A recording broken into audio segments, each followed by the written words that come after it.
ओम श्री परमात्मने नमः।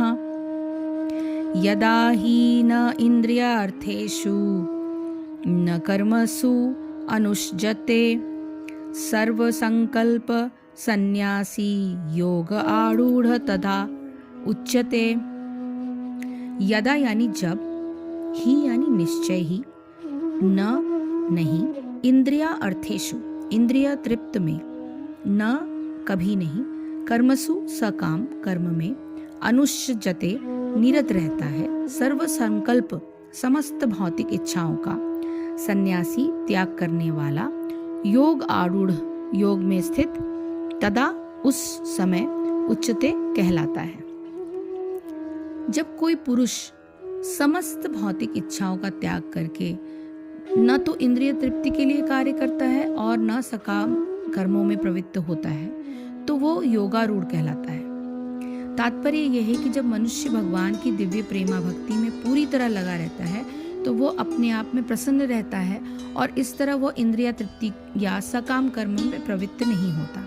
अन्यथा इंद्रिय तृप्ति में लगना ही पड़ता है, क्योंकि कर्म किए बिना कोई रह नहीं सकता। बिना कृष्ण भावना मृत के मनुष्य सदैव स्वार्थ में तत्पर रहता है, किंतु कृष्ण भावना भावित व्यक्ति कृष्ण की प्रसन्नता के लिए सब कुछ करता है। फलतः वो इंद्रिय तृप्ति से पूरी तरह विरक्त रहता है।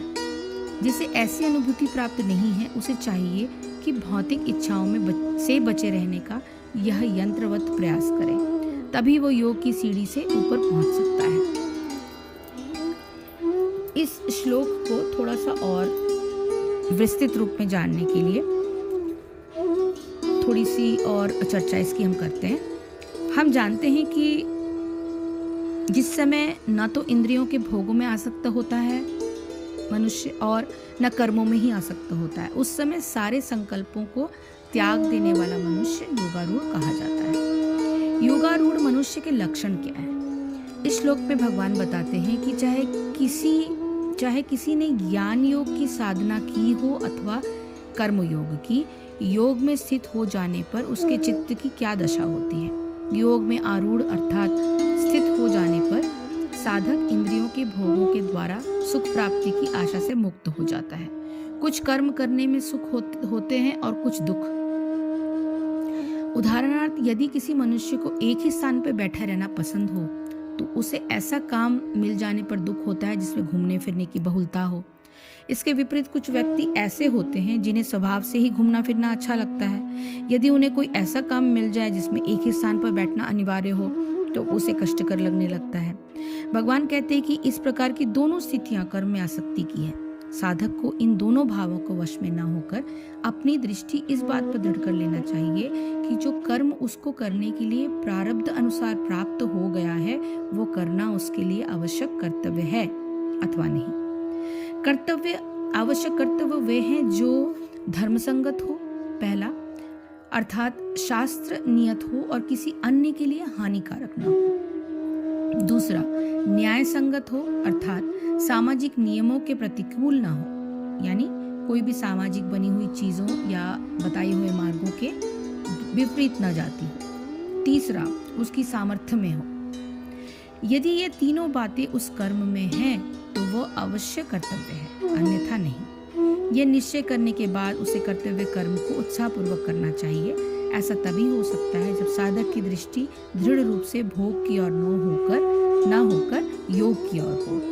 इसी प्रकार कर्म के फलस्वरूप जो परिणाम होता है उसमें भी साधारण रूप से मनुष्य की सुख अथवा दुख भोग करने की प्रवृत्ति होती है, किंतु जिसकी दृष्टि योग पर है वो परिणाम का भोग नहीं करता, अपितु उसका उपयोग या तो लोकहित में कर लेता है अथवा लोकहित के लिए किए जाने वाले आगे होने वाले कर्तव्यों में करता है, जिसके परिणाम स्वरूप हर्ष अथवा शोक की प्राप्ति की संभावना हो।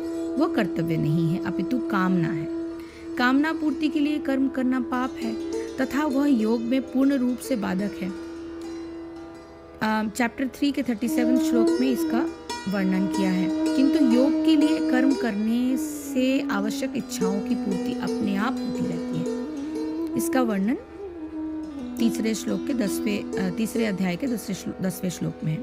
तो संबंध ये है कि कभी कभी मन में ये प्रश्न उठता है कि मनुष्य जीवन में योग साधना करना क्यों आवश्यक है। यदि हम अपनी दृष्टि संसार के सभी प्राणियों की ओर डालें तो यह स्पष्ट दिखाई देता है कि छोटे से छोटे और बड़े से बड़े पशु पक्षियों को भी आहार, निद्रा और दाम्पत्य सुख अपने आप मिलता है। मनुष्य भी शरीरधारी होने के कारण उन्हीं की भांति एक प्राणी है, उसे भी ये सब वस्तुएं आवश्यक मात्रा में अपने आप प्राप्त हो जाती हैं। किंतु मनुष्य को बुद्धि नामक एक विलक्षण तत्व प्राप्त है और उसे अन्य सब प्राणियों से विशेषता प्रदान करता है। भगवान अब बताते हैं कि इस बुद्धि तत्व का वास्तविक उपयोग क्या है और उसको कैसे करना चाहिए। अगले श्लोकों में इसके वर्णन होंगे। हरिओम तत्सत, हरिओम तत्सत, हरिओम तत्सत। जय श्री कृष्ण, जय गुरुदेव।